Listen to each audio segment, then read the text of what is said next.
ಕೈಗುಣ ಸತೀಶ್ ಸಾವ್ಕಾರ್ ಎಲ್ಲಿ ಕೈ ಇಡ್ತಾರ ಅದೆಲ್ಲ ಒಳ್ಳೇದು ಯಾಕಾಗ್ತದ? ಸಾಮಾನ್ಯ ಅಲ್ಲ, ಒಂದು ಗ್ರಾಮ ಪಂಚಾಯತಿ ಮೆಂಬರ್ ಆಗ್ಬೇಕಾದ್ರೆ ಏನೇನು ಪರಿಸ್ಥಿತಿ ಆಕತಿ.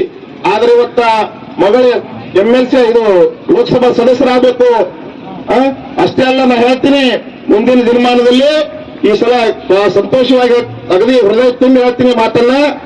ಯಾವ ಸತೀಶ್ ಜಾರಕಿಹೊಳಿ ಸಾಹೇಬರು ಯಾವತ್ತ ಈ ರಾಜ್ಯದ ಮುಖ್ಯಮಂತ್ರಿ ಆಗ್ತಾರ ಅವತ್ತ ರಾಹುಲ್ ಅಣ್ಣವರು ವಿಧಾನಸಭೆಯ ಸದಸ್ಯರಾಗಿರ್ತಾರೆ ಅಂತಕ್ಕಂಥದ್ದನ್ನ ಹೇಳಲಿಕ್ಕೆ ನಾನು ಬಯಸ್ತೀನಿ.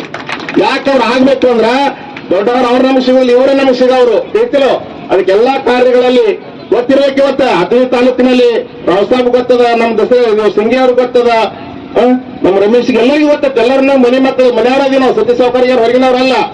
ಬಹುಶಃ ಇಲ್ಲಿರ್ತಕ್ಕಂಥ ಎಲ್ಲಾ ಸಂಘಟನೆಗಳಿಗೆ ಕುರ್ಚಿಗಳನ್ನ ಕೊಡುದು, 100 ಕುರ್ಚಿಗಳನ್ನ, ಸೌಂಡ್ ಬಾಕ್ಸ್ ಗಳನ್ನ ಕೊಡುದು ಇವತ್ತೆಷ್ಟು ಸಹಕಾರ ಅಂತಂದ್ರ ರಾಜ್ಯದಲ್ಲಿ ಹೆಸರು ಮಾಡ್ಲಿಕ್ಕೆ ಕಾರಣ ಅಂದ್ರ ನಾವು ಮಕ್ಕಳಿಗೆ ಅವರು ಬಹಳಷ್ಟು ತಿಂಗಳ ಹಿಂದೆ ಈ ರಾಹುಲ್ ಜಾರಕಿಹೊಳಿ ಟಿಕೆಟ್ ಪಂದ್ಯವನ್ನ ಆತ್ಮೀ ಊರಿನಲ್ಲಿ ಹಮ್ಮಿಕೊಡ್ಬೇಕಂತ ಸತತವಾಗಿ ನನಗೆ ಹೇಳ್ಕೊಟ್ಟು ಬರ್ತಾ ಇದ್ರು.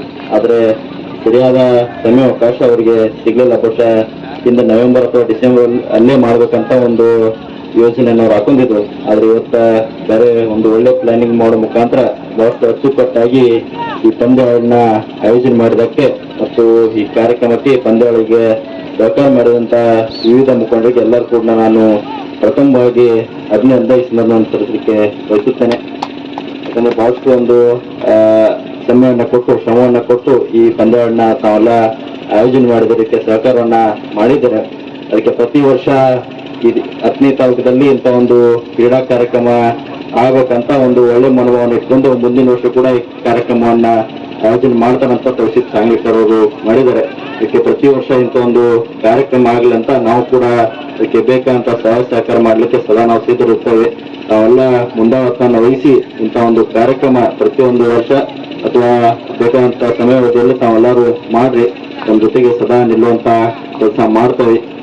ಇಂಥ ಒಂದು ಕಾರ್ಯಕ್ರಮ ಮಾಡ್ಲಿಕ್ಕೆ ಸದಾ ಸಹಾಯ ಸಹಕಾರನ ನಾವು ಕೂಡ ಮಾಡ್ತೇವಂತ